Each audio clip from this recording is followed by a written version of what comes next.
Hello guys, and welcome back to the channel. Today we have a 1999 Pontiac Firebird V6. Today we're going to be looking at this car and giving it a full depth review and giving it a score at the end of the video. Let's get started, shall we? If we walk around to the driver's side here, as you can see, you get a good look at the wheels. These are actually not Firebird stock wheels. These are actually Camaro RS wheels. I personally think they look good on this car. Some of you might have more diverse opinions. As we get to the side of the car, I think the side profile of this car looks absolutely amazing, as you don't see many cars like these designed anymore for many reasons. Everything just kind of looks the same with different taillights and headlights. As we get to the rear of the car, I also really love the way the rear of this car looks. I love the way the taillights kind of go really far out to the edges of the car.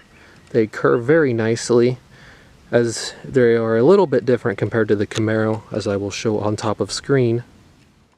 Another key feature about this car is this center black piece right here.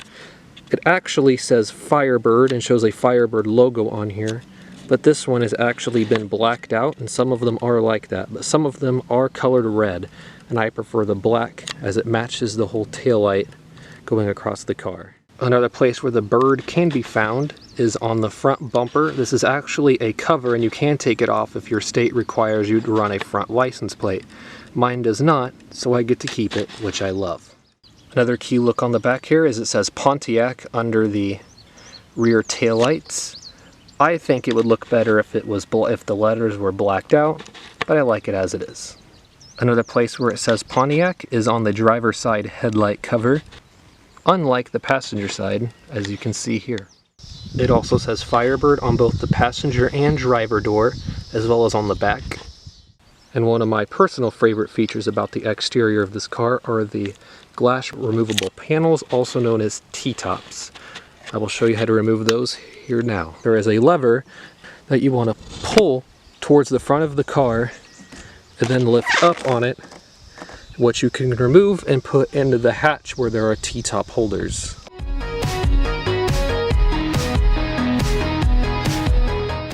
And let's move on to the interior, shall we? As you first step into the Firebird,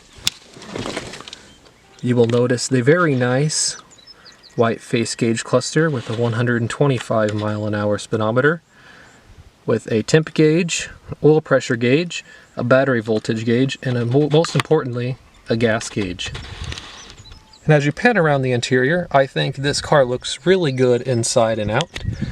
This vehicle is also equipped with power seats,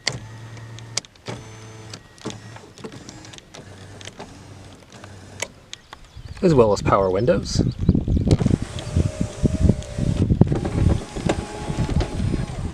And automatic. The vehicle is also equipped with power mirrors. This car also has the monsoon sound system, which has the 8-speaker sound system, a speaker there, a speaker over there, and 2 speakers right there. This car is an 4-speed automatic transmission, and with the 1998 to 2002 Firebirds, there is a cup holder, as you can see here, you can pull out, which the 1993 to 1997 Firebirds do not have. This particular one also has steering wheel controls, which only comes standard with the monsoon sound system. And if we go to the back of the car here, there is a lever right here you pull up. And as you can see there, the back seat does not have a lot of room in this car, but they are there just in case if you need them in a tight situation. It also has rear cup holders in the back seat, which I find funny because I don't see anyone using these anytime soon. Also, another thing I really like about this car is this right here, and how you can fold it up and down to keep your T-tops and groceries safe under here. Also, something that is very hard to find in these cars are T-top covers, if I remember the name correctly. I will show you how to install these real quickly. To install a T-top cover, you take the T-top out as shown earlier, and you put it in like so, up here, and then you put the T-top in over it, and make sure to latch it because these things will fall out if you don't latch them. And there you go, your T-top cover is in. Another thing to mention is this interior is definitely not modernized by any sort of standards.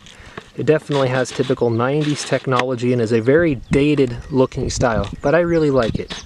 It's a lot different than today's modern cars. Let's take a look underneath the hood, shall we?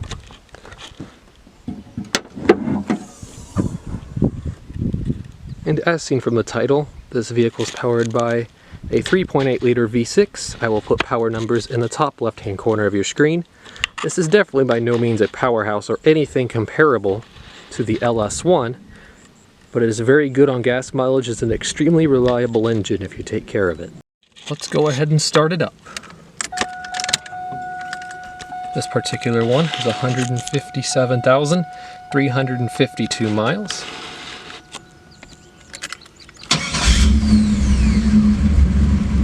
Fires right up.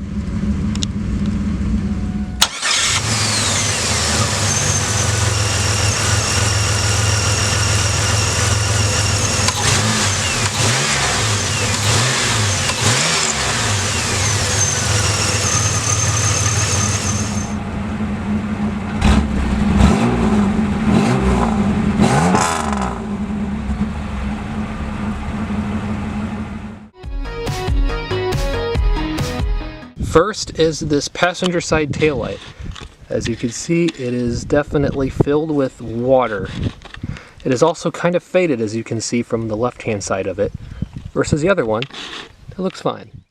Another problem is the door panels cracking in this very spot. I'm not sure why they do it, but mine obviously has it pretty bad. Another very common problem is the dashboards just falling apart as they age. That side looks alright. This side's seen better days. Another problem with these cars are the T-top seals, specifically right here, coming in through here and leaking water all over everything. So be careful when you buy a one with a T-top, make sure they do not leak. Also another problem, I don't know if this is common or not, as you can see the antenna has completely fallen through the car as I can move it up and down and just kind of fling it wherever I want. And now the main question is, should you buy one? And in my opinion, I think you should definitely buy one of these cars. You do not see many of them on the road anymore. They're only going to go up in value as they age, and you can pick up a V6 for a very good price versus the V8s that have just kind of don't exist anymore for a good deal. And if you find one that is in original condition, that is clean, keep it that way, and you will really enjoy yourself a V6 Firebird. Well, that's it for today's review. Thank you all for watching, and I will see you all in the next one.